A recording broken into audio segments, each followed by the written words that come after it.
This month, as we have begun this journey to ignite the power within, it makes me think. I don't know about you, but sometimes I wish I had an instruction manual. I wish I could just go to the internet and put in instruction manual for life. Instruction manual for being in alignment with God. And have it show up. I mean, anybody else think that would be handy? Yeah, right? I would love to have that. But we know that in some ways we don't have a detailed instruction manual.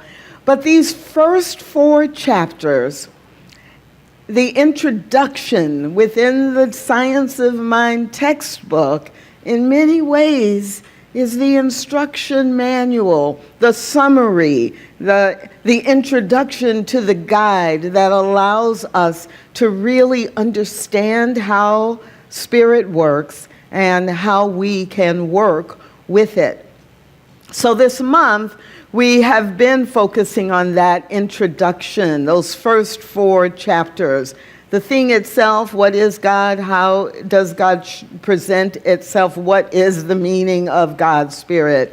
Chapter 2, or week 2, Reverend Karen shared with us the way it works, the way that Spirit works, the elements that are involved in Spirit working for all of creation. And then last week, we got to talk about what it does. It works in us, as us, and through us in order for us to achieve the intentions that we set and to experience what we most believe in. And so today, as we round out the month, we get an opportunity to really begin to dive into how to use it. Now that we know what it is and how it works, and that what it does is work through us, today we get to think about, okay, so I know all of that, so how do I use it? How do I put it into use in my life? And so one of the primary things we need to do is to simply be receptive to the purpose of the universe. All right, so the universe has physical laws like gravity, right? We know the physical laws, but there are also spiritual laws. And so we want to be receptive to the purpose of the universe, which is executing those physical and spiritual laws. And we get an alignment with that. And we're receptive to the fact that the law is going to do what it does. And so we could fight it.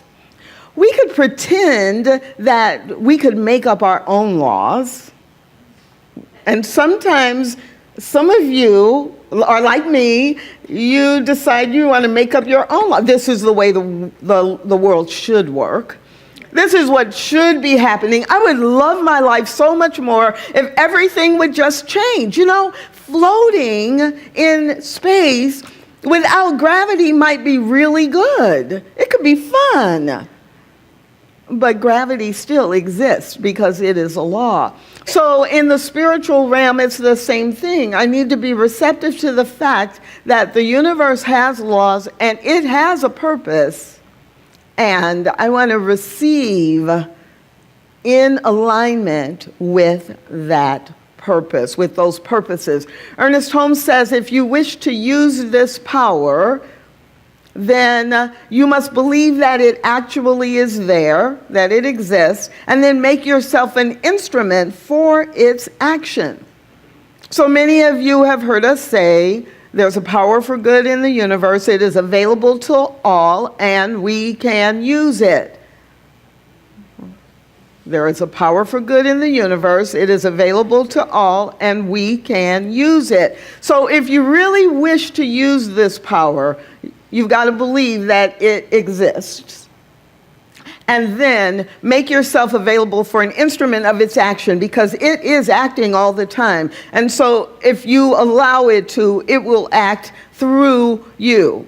It will act through me, but I must know about it, believe in it, and then allow it to move.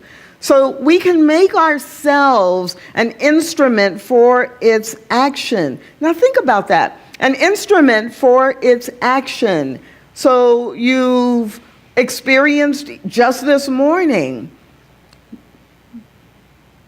several musicians and using instruments to create sound, whether it's the piano or the bass or the drums or the voices, using the voice of instrument for the action of creating music. Can you think about in your own life, what are you allowing the universe to use you as an instrument for? Are you an instrument called parent?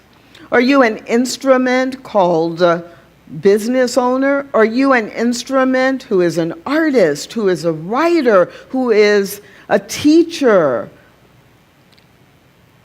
Make yourself an instrument for Spirit's action through you. I'm pausing because I want to take that in, actually. I was going to say, so you can take it in. I want to take it in. How am I being an instrument for Spirit's action in my life and in the world? Some of you know that last week I was doing a radio tour. You know, really, I love these because you sit at your house and you don't have to put on makeup and you don't have to dress up, and radio stations call you and you talk to them and they interview you, and it's really cool, and you can sound wise and all of that, you know, without all of the work it takes to get ready to get up, go out and, you know, and like look great, right? So I'm really aware that in the spiritual work that I did Monday morning before the first call from the first radio station, I was preparing myself to be an instrument for Spirit's action, to educate people about what they could do to reduce or eliminate racism in our society. I was being an instrument of Spirit to speak about love, expressing in our interactions with people every day. I was allowing Spirit to use me as an instrument of its action to encourage and or model that there is more than one way to interact in the world with people who are different from you. But it took me to, one, believe that Spirit is available to me always, and that Spirit would work and be working through me to bring a message to the world, even if I didn't put on makeup, right? So we can use this power, and if you're not, this is a quote from Aladdin's lamp, and Ernest Holmes in Aladdin's lamp really uses the genie and Aladdin's lamp as a metaphor and as an example that everything the genie can create is infinite. The genie can create anything you ask for, anything you request. But you are the one who has to rub the lamp, and you are the one that has to choose what you want. You are the one that has to ask for it, and you are the one that has to be willing to receive that which you asked for. So this chapter about how we use it is all about our responsibility to take action, to be in alignment with Spirit, and to allow Spirit to work in us, as us, and through us. Now, that's all well and good when we think about, oh, I'm going to work with spirit and I'm going to get a close parking space, right? When we first start learning the law of attraction, I'm going to get green lights all the way to CSLDallas this morning, right? And we're like, I can use spirit. I can manifest what I want and what I need until something happens, illness, self-doubt. We find ourselves in a place or a situation that feels dangerous, right? Or we're fired from our job that we didn't like anyway, but we're still upset because they fired us before we could leave, right? Or our business closes down and we declare bankruptcy, or we go through a divorce, or someone we love dearly makes their transition, and we feel really sad. So even when we know and believe in the divine and its power and its presence, we all experience human problems, experiences, conditions. And this is the time where it is most important for us to use the principles, to know how to use the principles in a way that actually will give us the result that we want. And so Ernest Holmes says, the one who wishes scientifically to work out his problems must daily take the time to meditate and mentally treat the condition, no matter what the apparent contradictions might be. So take a deep breath. You're going to have problems. That is guaranteed. That is a part of the human experience. That is a part of the human dance. But if you want to scientifically work out those problems, then you've got some resources. You've got some great resources by aligning yourself with spirit, using spiritual principle, and using spiritual practice. And in this quote, Ernest Holmes says, daily, we must take the time to meditate and mentally treat the condition. Like really, if you want to swim, you got to get wet, right? If you want to resolve things that are conditions in your life, negative conditions in your life, or you want to co-create with spirit more and more positive conditions in your life, then this is what this chapter is reminding us. It's how to use it. We've got to use it. We can't just know about it. We must use it. So if you're able to see the slide, I invite you to read it out loud with me to reinforce it and lock it in. The one who wishes scientifically to work out his problems must daily to meditate and mentally treat the condition, no matter what the apparent contradictions might be. Daily.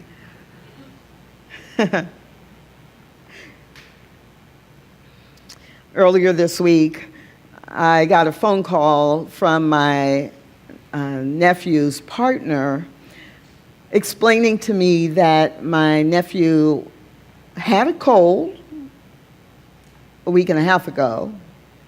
At least that's what the doctors said. And in less than a week, that cold actually expressed itself as influenza.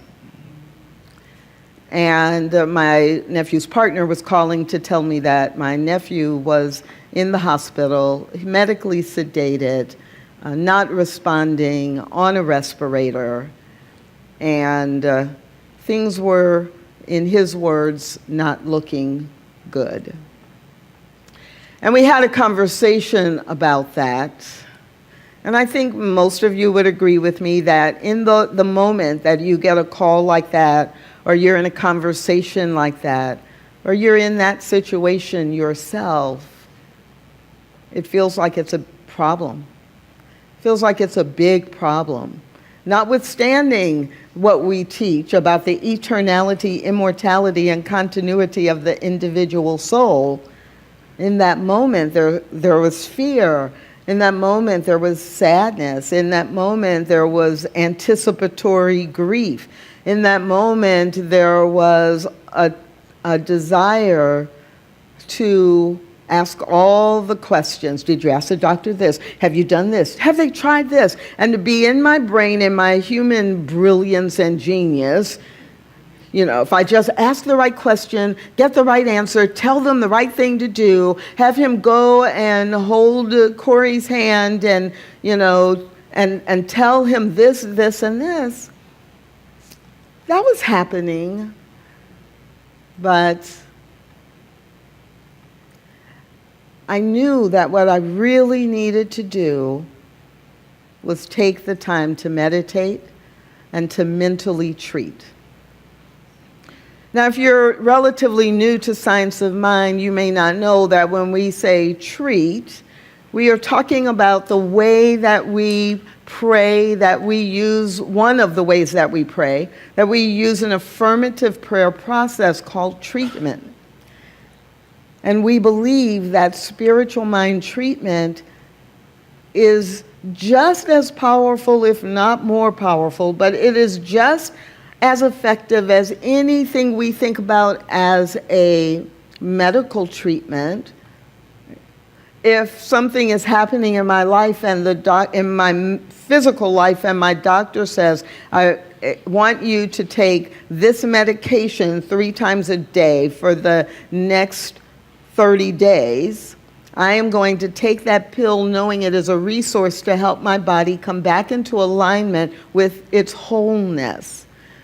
And a spiritual mind treatment is the same thing. I am mentally treating my mind and aligning with the universal truth.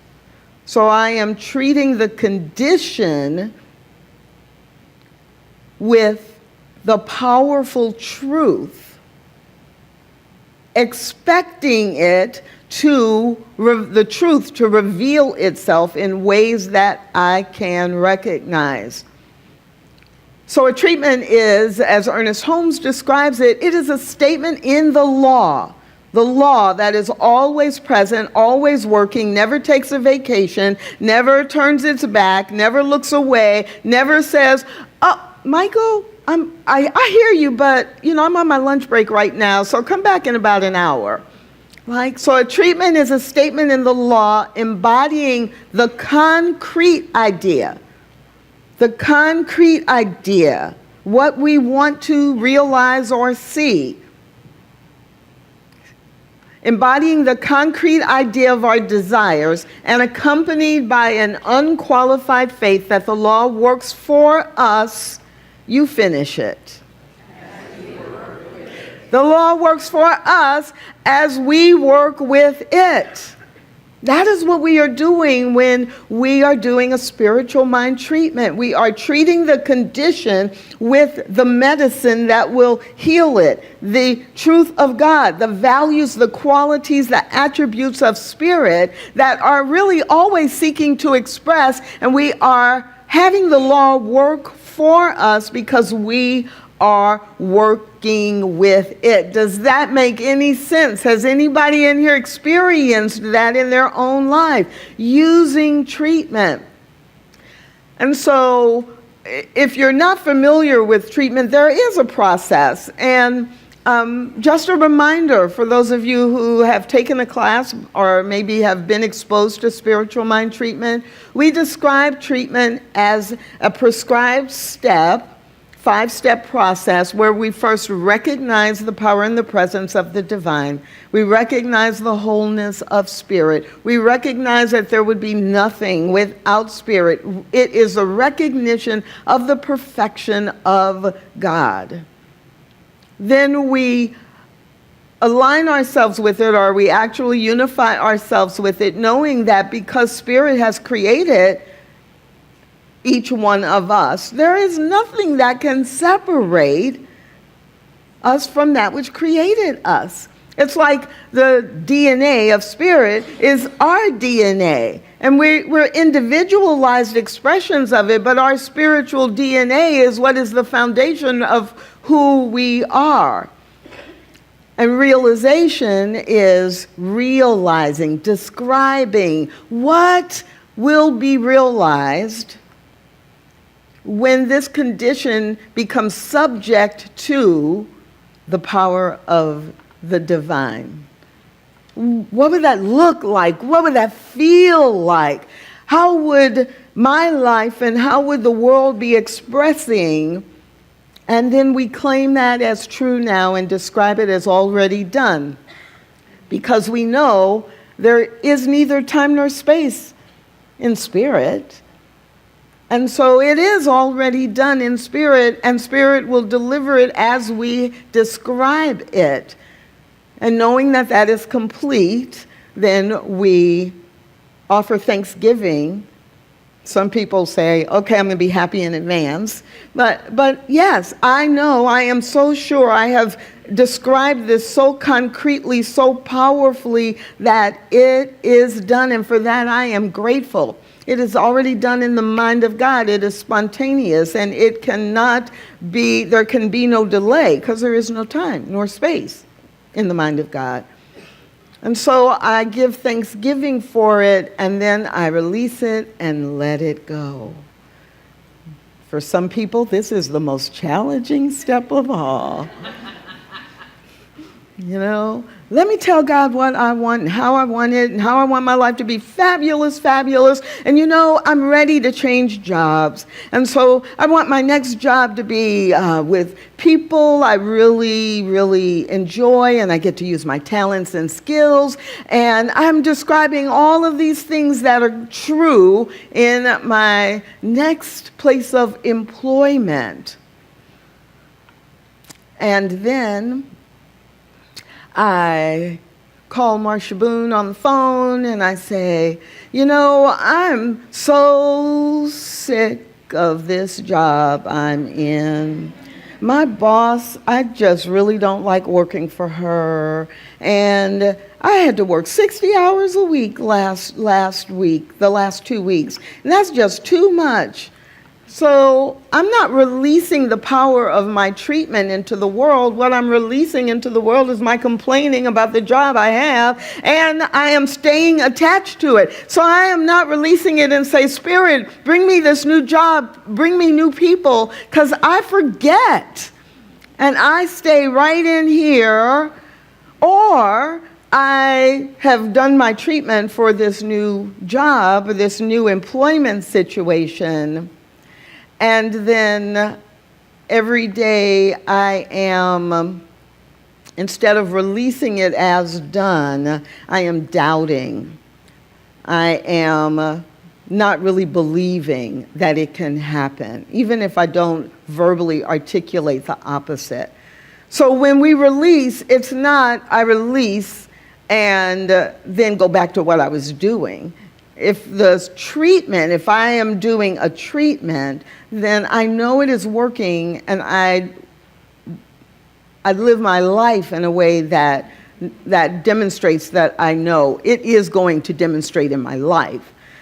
So with my nephew, I turned to treatment, and then I made a decision that because the treatment was so powerful and I felt the shift happen within me, so I knew that Universal Mind would be working for his best wholeness, whatever that looks like, and whatever he would want to have in his life, his best and highest good. And I was at peace with that. If his best and highest good meant that he took his last breath in this physical form, that would be fine, because my prayer was for his wholeness and his best and highest good, his physical wholeness, his mental wholeness and healing, his emotional wholeness and healing. And if he began to have a change in how his body was operating, then I knew I would be good with that as well. And so I decided how I can release this and really know it's done, and then model that is I, twice a day, began to send his partner text messages that just affirmed wholeness and best and highest good and peace for the partner and their son.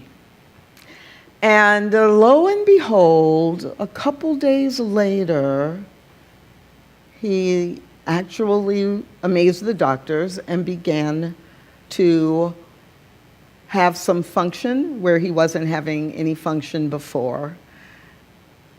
And the family and the medical team began to be more hopeful because they had really decided that he probably had less than 24 hours to live. And yesterday he continued to improve, and we'll see what today brings. But the point here is not really whether he lives or dies from this physical form. The point is that it was important for me to align with law and let law work. For me to walk in faith, to be clear and concrete about what I want that's in alignment with spiritual principle. And then when I release it, my treatment is done. Because what I know is there are no obstacles in the pathway of truth. Truth with a capital T, spirit, life. It is working constantly, and nothing can get in the way of it and block it permanently, because truth will just go around it. Truth will go over it. Truth will go under it. Truth will move it out of the way. And that, for me, is the good news, right? I'm like, yeah, that's so cool. There are no obstacles in the pathway of truth. Not even the obstacles that are in my mind or in my heart. They can't get in the way. They cannot stop God. So when I know that, then I can be in alignment with it, and I can look a discordant fact in the face and deny its reality. Deny its power over me or over anyone else. That doesn't mean I deny that my nephew is seriously ill. His body, his physical body, is experiencing traumatic illness. But I will deny that that is his reality. His illness does not define him. It is simply an experience he is having being in the human body. And when we use it, this chapter is about how to use the spiritual truth. When we are using that, we can deny that anything that is happening to us has power over us to determine the outcome of our life experience. No. The truth is, I am a child of God, and every attribute of spirit is within me and is available to me, and I can use it. So the question is, are you strong enough to stand in the truth when you're in that situation, that divorce, that bankruptcy, that physical abuse, that loss of a loved one, the foreclosure of a home, the illness of a relative or yourself? Are you strong enough in your spiritual life to stand in the truth? Are you willing to do that? Are you willing to build the muscle it requires to do that? That is what we are reminded. Because spirit is always working, the law is always working. It works for us, it works through us, it works as us, according to our thoughts, our intentions, and our beliefs. Take a breath. This is called an anticipatory breath. According to our thoughts, intentions, and beliefs. That's how it works. So, if we believe that it will not work,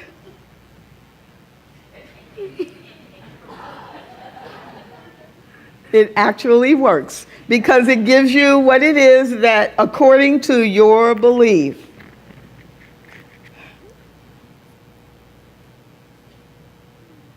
I'm just counting. Because I know some of you are sitting there thinking about all the times that you said one thing, but you believed something else, and you got the something else, didn't you? Over and over and over and over again. It's not a trick. It's working in you, as you, and through you according to your belief. Love and law are always working. So Ernest Holmes tells us in this chapter, we shall be compelled to do more than simply announce a spiritual principle. We can talk about what Science of Mind teaches, and we can be so smart about it. We can know it. We can tell other people about it. But we are to be compelled to do more than announce the principle, no matter how true it must be. We must take action. We must use it. We must be in alignment with it. We must practice the principles. We must practice using whatever spiritual practices work for us to keep us in alignment. We must do something. Michael Jordan did not become a great basketball player because he said, I know how to do it. Oh, I've watched a whole bunch of people dunk the basketball or dribble or be a good guard. He could talk about it, but he did more than that, right? You can name any athlete. And right here in our community, I know some of you, when service is over some weeks, you go home or you get on Facebook or you go and talk to your friends, whoever you're having lunch with or dinner with later in the day, and you tell them about the smart, intelligent, amazing things that Dr. Petra said that morning. Or you tell them about the stance that Reverend Karen took and how you really understood it for the first time.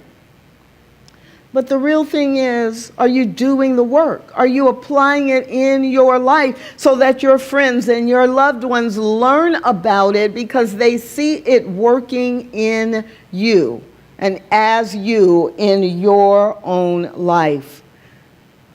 So this week, let's do some work. Let us do our individual work to be in alignment with the universe and to use spiritual practice to reveal the truth of spiritual principle in the world. Let us do our work and leave the results to the law. Now, the obvious example for that, if you have trouble remembering it, is 2 months ago, we experienced in this community the birth of 3 babies, one day right after the other, the November 26th, November 27th, and November 28th. Now, I would venture to say that the parents did their work in creating this new life, the opportunity for new life. The desire for new life, setting into motion a spiritual mind treatment that says, it is time, I am ready, let's have this baby. I'm sure that happened. And that was the work that needed to be done on the human level. But the parents, no matter how spiritually grounded or great they are, couldn't actually create that baby and hair and eyelashes and little baby fingernails. The law did that. And the law reflected the alignment of spiritual practice and spiritual principle and transformed it into a new life. And that is what each one of us has the opportunity to do. So this week, let's do our work. Let's be clear about what we want to experience in our lives and in the world. And then let's release it to the law and allow law to ignite the power that is within each one of us. Please join me in prayer.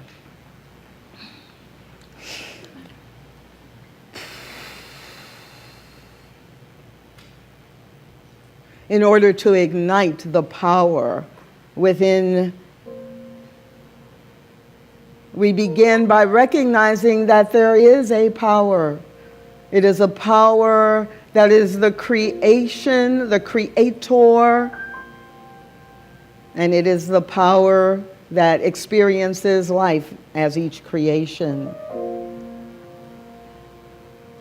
This power is within everything it has created,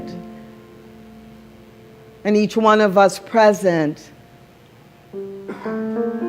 is unified with this power in a way that can never be removed.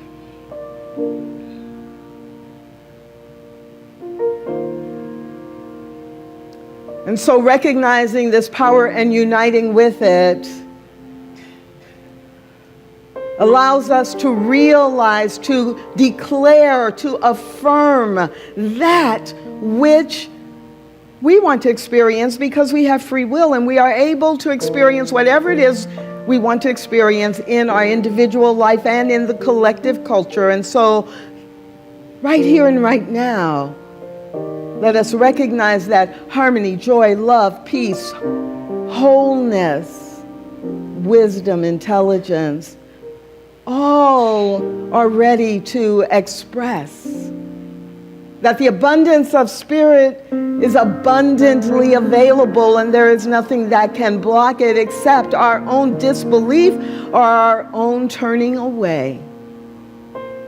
But this week, as we close out this month, we choose, each one of us, to ignite the power within, fully, completely, and in a way that it can never be denied and will never burn out. This is what I claim right here and now, and affirm with deep gratitude the willingness and the readiness